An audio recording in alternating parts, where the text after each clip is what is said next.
Sejarah keluarga kerajaan Eropa biasanya dihiasi kisah seorang putri yang melarikan diri dengan kekasihnya. Apakah ia seorang penjaga, pelayan, atau perwira di ketentaraan? Tapi kita hampir tidak pernah mendengar kisah-kisah seperti itu di Timur Tengah. Tepatnya di Baghdad pada tahun 30-an, seperti yang terjadi pada Putri Asa, putri Raja Faisal I, pendiri negara Irak. Dalam dongeng, putri cantik akan sering menemukan cinta sejati mereka dan hidup bahagia sampai akhir hayat mereka. Tetapi dalam kehidupan nyata, ada banyak tragedi pahit. Di dalamnya, tidak mungkin untuk tidak menyebutkan kehidupan tragis Putri Asa bin Faisal, putri Irak yang paling dikutuk. Bagaimana kisah lengkapnya? Yuk langsung aja tonton video ini sampai habis. Sebelumnya, silakan subscribe dulu channel ini, serta nyalakan loncengnya untuk mendapatkan kisah-kisah menarik dari tokoh-tokoh yang terkenal di dunia. Putri Asa lahir di Istanbul pada tahun 1905 sebagai anak tertua Raja Faisal, yang saat itu adalah seorang pangeran yang tinggal di sebuah istana yang menghadap ke Selat Bosporus. Faisal masuk dalam parlemen Utsmaniyah sebagai perwakilan kota Jeddah sebelum ia bergabung dengan barisan pemberontakan Arab yang dipelopori oleh ayahnya pada tahun 1916, meninggalkan Asa dalam asuhan ibunya, Syarifah Huzaimah bin Nasir, dan nenek Sirkasyanya Basmi Jihan, ibu Raja Faisal. Ayah Asa, Faisal bin Hussein, adalah putra ketiga Husain bin Ali yang diproklamasikan sebagai Raja Hejaz pada Juni 1916. Hejaz adalah sebuah wilayah di bagian barat Arab Saudi. Wilayahnya termasuk kota Mekah, Madinah, Jeddah, Tabuk, Yanbu, dan Taif. Wilayah ini juga dikenal sebagai provinsi barat di Arab Saudi. Faisal kemudian dijadikan Raja Irak dan Suriah pada tanggal 23 Agustus 1921. Tidak banyak yang berbicara tentang Putri Asa, putri Raja Faisal, dan kisahnya yang kawin lari dengan kekasihnya untuk menghormati ayah dan kakeknya, Syarif Hussein bin Abdullah, Raja Hejaz dan pemimpin pemberontakan besar Arab melawan Utsmaniyah. Raja Faisal terkenal karena kekagumannya terhadap peradaban dan perkembangan barat. Karena itu, ia mencoba mengajari anak-anaknya cara hidup Eropa sejak usia dini. Raja bahkan meminta temannya, penulis Inggris Gertrude, untuk mengajari para pangeran dan putri etiket dari keluarga kerajaan London dan cara bermain piano dengan terampil. Raja juga membawa seorang guru Damaskus untuk mengajar mereka aritmatika, matematika, dan sejarah Islam. Oleh sebab itu, Putri Asa telah menikmati pendidikan budaya barat sepenuhnya. Meski begitu, ia bukan putri raja yang paling dicintai. Semua cinta raja dikhususkan untuk Putri Rafi'ah, saudara perempuan Asa. Tidak seberuntung saudara-saudaranya memiliki tubuh yang sehat, Putri Rafi'ah mengalami lumpuh total setelah insiden memilukan. Seorang pengasuh secara tidak sengaja menjatuhkan Putri Rafi'ah ketika sang putri masih bayi. Karena terasing dari ayahnya dan perlakuan tidak adil oleh keluarganya, Putri Asa secara bertahap mengembangkan kebencian terhadap keluarganya. Raja Faisal kemudian meninggal pada tahun 1933 di sebuah rumah sakit di Swiss setelah menderita penyakit parah. Setelah kematian ayahnya, saudara laki-lakinya, Ghazi I, naik tahta Irak. Pada suatu waktu, Raja Ghazi membawa Putri Asa bersamanya pada liburan musim panas ke Yunani, di mana ia bertemu dengan seorang pelayan Italia bernama Anastas. Beberapa sumber mengatakan bahwa ia adalah seorang Yunani. Putri Asa menyukai pemuda itu pada pandangan pertama, dan keduanya dengan cepat saling jatuh cinta dan diam-diam berkomunikasi satu sama lain melalui surat. Putri Asa tidak bisa mempublikasikan hubungan ini, karena ia tahu bahwa keluarga kerajaan Irak tidak akan pernah menerima pasangan dari latar belakang yang begitu rendah. Seiring berlalunya waktu, Putri Asa memutuskan untuk membuat rencana berani untuk hidup bersama orang yang dicintainya. Pada tahun 1936, Putri Asa berpura-pura sakit, terus-menerus batuk dan memuntahkan darah palsu ke tanah, yang ternyata adalah tonik merah.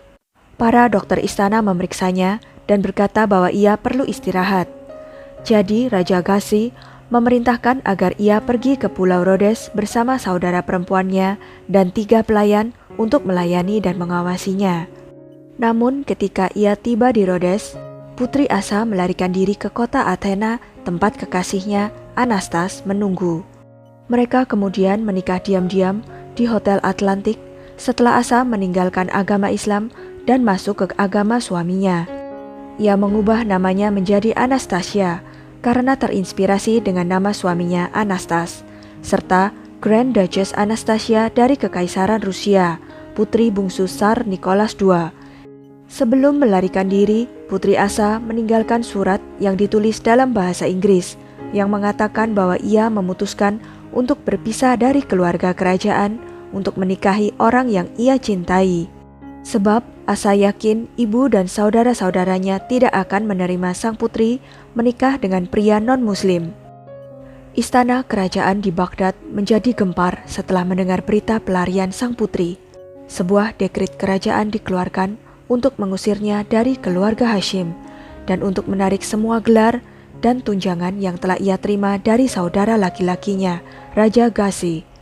Surat kabar dilarang menerbitkan berita tentang putri yang melarikan diri dan tidak ada yang berani menyebut namanya selama pemerintahan Raja Ghazi yang meninggal pada tahun 1939 maupun pada masa pemerintahan putranya Raja Faisal II. Putri Asa atau Anastasia terus tinggal di Yunani setelah mendapatkan kewarganegaraan Italia dari suaminya. Namun kehidupan pernikahannya tidak seindah yang ia bayangkan dan harapkan. Selama pernikahannya, Asa harus hidup dalam kemiskinan dan kekurangan karena suaminya menyimpan semua uang dan perhiasannya. Ketika uangnya habis, suaminya menjual semua perhiasannya dengan harga murah untuk memenuhi kebutuhan mereka. Anastas adalah seorang pria dengan pendidikan rendah, tidak memiliki ambisi untuk maju atau kemampuan untuk mendapatkan pekerjaan bergaji tinggi untuk menghidupi keluarganya. Mereka kemudian pergi ke Siprus untuk mencari pekerjaan, tetapi gagal. Pada tahun 1939, beberapa bulan sebelum mulainya Perang Dunia Kedua, suami Asa ini memutuskan untuk pergi ke London untuk mencari jalan hidup yang baru dan meninggalkan istrinya. Pernikahan yang rusak dan ditolak oleh keluarganya, Asa dengan sedih kembali ke Roma, hidup sendiri dalam kemiskinan. Kemudian ia menerima tunjangan bulanan dari pemerintah Italia selama tahun 1940 hingga 1944. Ketika perang usai, uang tunjangannya dihentikan. Asa harus hidup sebagai pengemis di jalanan, memohon simpati dan belas kasihan dari warga Arab yang tinggal di Roma yang memberinya amal karena kasihan dan karena menghormati ayah dan kakeknya.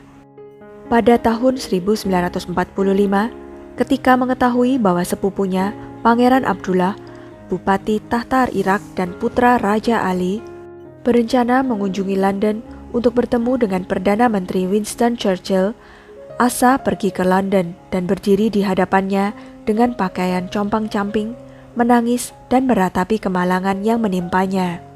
Asa meminta amnesti dan pengampunan. Abdullah yang merasa kasihan menawarkan untuk tinggal di Yerusalem dan mengalokasikan sejumlah uang bulanan baginya untuk hidup, dengan syarat ia tidak akan memberitahu siapapun nama aslinya. Secara tidak sengaja, Asa bertemu sepupunya, Pangeran Nayef, yang langsung mengenalinya.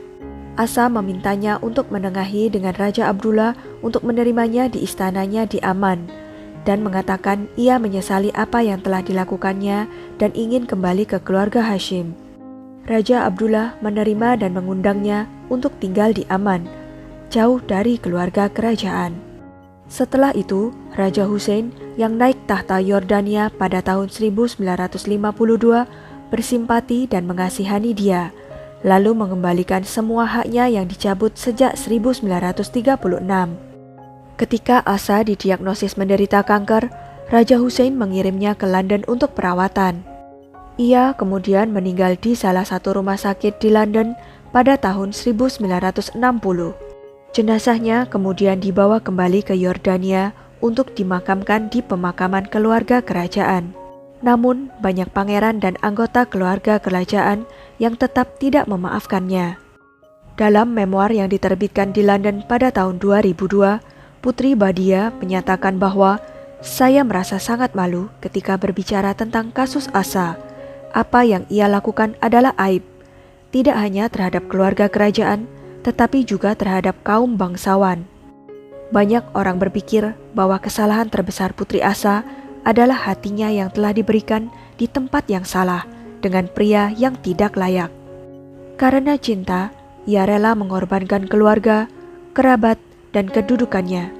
Tapi pada akhirnya, ia tetap memiliki reputasi sebagai orang berdosa saat ia meninggal. Sekian kisah dari Putri Asa. Jangan lupa untuk klik like, share, subscribe, dan komen ya. Sampai jumpa lagi di video-video selanjutnya.